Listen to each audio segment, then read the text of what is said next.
Hi, this is Barry here, and you're very welcome to today's podcast episode from WriteCome.com. And today's podcast episode is entitled Ever Hear of Be Hair Day? Funny. Me neither. Now, it probably seems an unusual title for a podcast episode, so I'll explain a little bit how it came about. Now, if you don't know much about me or you aren't on my email list, you probably aren't aware that I write a daily email. And, when you're writing a daily email, you have to kind of search around every day for ideas for kind of topics and subjects to talk about. Now, one of the websites I like to go into again and again, because it's always kind of got weird ideas for me to write about, is days of the year. Now, if you've never been to this website, it's basically what it does is it celebrates every particular day of the year. So you may have maybe one day of the year could be Mickey Mouse Day, another day of the year could be maybe Pizza Lovers Day or something like that. And in some cases you could have maybe 10 different things being celebrated on any particular day. And I like to go over there from time to time. If I can't come up with an idea for today's email idea, that's where I go, and I usually just scroll through and see what's going and see if it kind of, gives me an idea for something I can write about as an email or a blog post, or again use at a podcast episode. But this was one of the ones that I had found on the day. Now, the day when I had wrote that email, it was World Book Day. So of course the easiest thing for me to do would be to write an email about World Book Day. But from time to time, I like to challenge myself, and I like to do something different than what people normally get in the email box. Probably on that day, I assume other marketers and writers and stuff like that would probably mention World Book Day, and I didn't want to do that, so I wanted to go against the flow or have something a little bit different. But when I was going through the different things that were celebrated on World Book Day, there was an event that had started back in 2004, and it was kind of Be Hair Day. Now, this kind of holiday was being celebrated for small businesses. Anybody that was a small business, this was their day to show people in the local area, what they did. And rather than everybody kind of looking at the big kind of multinationals or all the online companies like Amazon and all these different places, they would turn their attention maybe to the local store down the street and maybe send a little bit of trade their way. So this was the kind of one day of the week where these businesses would kind of celebrate, what they do in the community and trying to get customers in the door. And the funny thing was, like, for a day that's been celebrated as, Be Hair Day or Be Hair Day, it wasn't for something that's been going on since 2004. We're looking at 15 years it's been running, and I've never heard of that holiday. So it was a bit ironic to me that something that was supposed to draw attention to itself was something that wasn't actually drawing any attention to itself. And from that idea, I was just thinking, when it comes to local businesses, what are the local businesses like in my area, and why are they not doing well? And I just came up with a couple of points that I thought I could go into most companies in my area and I could see the same mistakes being made over and over and over again. It's no wonder the local businesses aren't doing well, because they look at purchases as a once-off thing. If you go to your local store, your local shop, you make a purchase, you go out the door, and there's never a chance to maybe say to you, oh, hold on a second, run a competition, would you be interested in joining? We're giving maybe away $100 of groceries this week. All you have to do is just give us your email address or maybe a mobile number, and we'll just text you the winner. If you are the winner, we'll notify you by text, or we notify you by email. And straight away then, if they did something like that, they had to have an email list of customers that they could send out a weekly promotion to, or a monthly promotion, or kind of advertise any businesses, any kind of sales or any promotions and stuff that they were doing. And the majority of business don't do that. I'm sure it's the same in your area as well. Nobody ever seems to follow up with that customer. They thank them for the customer that day, but they never think, well, if this person enjoyed buying here, there's a good chance it's going to be easier for me to get them back in the door, rather than just kind of waving them off and then never trying to keep in touch with them. And another thing then too is local business, again in my area, advertise the same as everywhere else.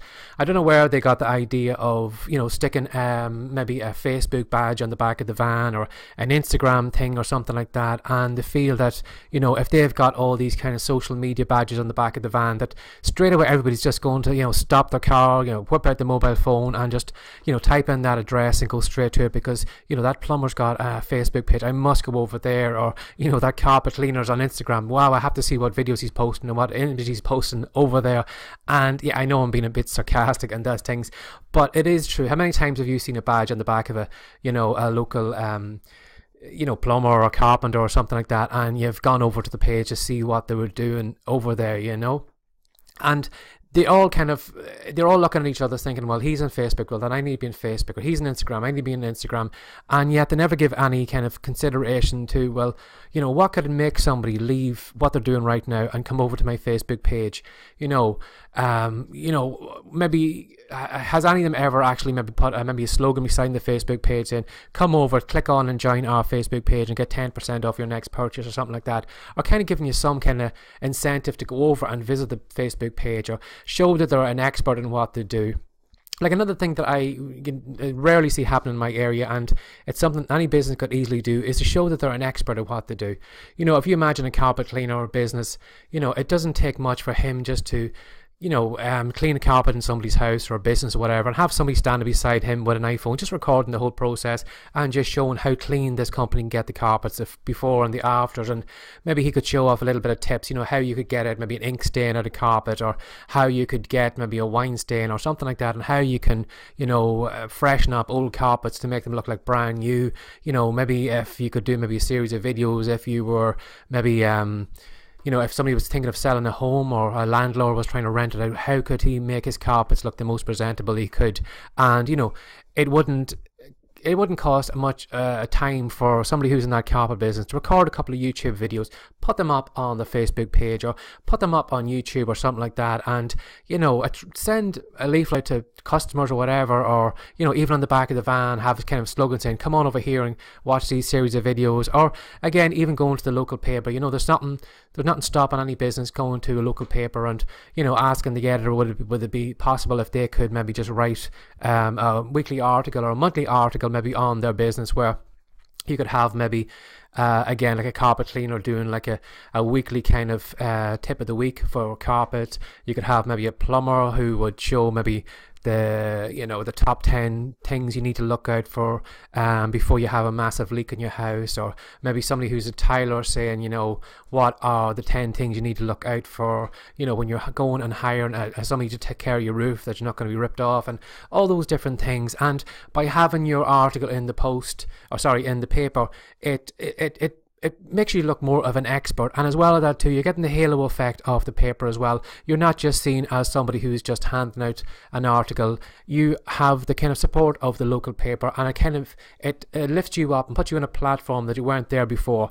And it's so easy for any company to do that, to do a YouTube video, to do articles in the local paper or something like that, to make themselves look like an expert. And again too, none of the business in my local area have done that, and yet we see them going like that. We see them all kind of trying to race to the bottom to be the first, to be the cheapest in town. You see all these clothing stores trying to cut the prices to be the cheapest with the latest jeans or tops or clothes or whatever. And it's never long after, when you see them all kind of racing to the bottom, that eventually a few of them just go bust because they just can't compete. They're just more or less just bankrupt. They're giving their stock away for next to nothing, and they can't compete, because at the end of the day, that is the worst kind of sales advice anybody would have, is to try and be the cheapest in town. Because how long can you sell your products for next to no money and not make any profit? And eventually you're going to close. And yet I still see businesses in my area doing that then too as well. So what made me laugh that day was just how ironic that that local businesses need a day, a Be Heard day, where they can show off how good they are, when they can be doing it 365 days a year. Now, when I wrote that article, I wanted to put a spin on that as well too. And again, when I wrote the email, I'd said, well, that's fair enough for local businesses, but I could do the exact same then for writers. I could do the exact same for bloggers. I could do the same for anybody that's self-publishing any content at all. If I asked a writer today, maybe I'm even speaking to yourself, when was the last time you followed up with one of your customers? When was the last time you tried to get an email address off them where you could follow up with them? When was the last time maybe you went to maybe a website where you could post some articles, maybe go on to guest post in somebody's blog, to show that you are an expert at what you do? How many have you ever thought about maybe creating a podcast where you can interview people, where you can, show your knowledge in a podcast or something like that?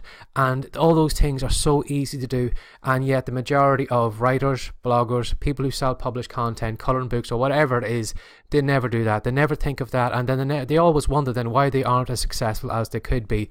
And they're wondering why, they're all kind of fighting over the scraps, and they're always kind of looking at the other ones business saying that right away up there is way ahead of him, saying, I'm so jealous of him, and it's not fair that he can bring a book out and all of a sudden is racing up the charts, and my books are just as good as his and I deserve as much success. And they never actually think, well, what is that other person doing to be up there? Have they built that email list? Have they built that following? Have they shown everybody that they're an expert at what they do? So like, if they are doing that, well, then they deserve to be up there. Same as with all those local businesses, they may kind of bitch and moan about some companies moved into the local area or restaurant or whatever, and it's taken all the trade away from all the other restaurants. And, they're all bitching and moaning, saying it's not fair, and my food is just as good as theirs. But, what marketing has that other company or that other restaurant done to get all that trade, and, for something that's just a Be Here day where somebody's going to use that hashtag for one day in the year and expect the business to just turn around overnight, it's it's totally mind blowing to me. So when I seen that on the Days of the Year website, it made me chuckle, and it straight away gave me an idea for today's podcast episode and the emails. So whatever you're doing in your business, can think to yourself, are you like those small businesses who aren't following up on your customers, who aren't showing that you're an expert, who aren't doing simple things to make yourself stand out from the rest? Because if you aren't doing those things, well then how can you expect to be, seen as something that, you're never going to stand out, you're never going to sell as much books as you can, and you're never going to be seen as the expert that you probably are. And it's so easy to do just by doing these things that I'm doing and the things that I'm always recommending in the podcast episodes. So if you enjoyed this podcast episode, and if you learned a few things from it, or if you know a few people who would benefit from it, I would really love if you would hit a couple of the social media buttons close by, maybe even just direct them over to the WriteCome site or the WriteCome podcast. Now, if you'd like to know where the WriteCome site is, you've probably seen it. It's actually the title of the podcast, but again, it's WriteCome.com, and I've got a lot of great content over there and courses and all those different things that you can pick up and have a look at. So as always, thanks for sharing your time with me again today, and take care and have a great day. Bye bye.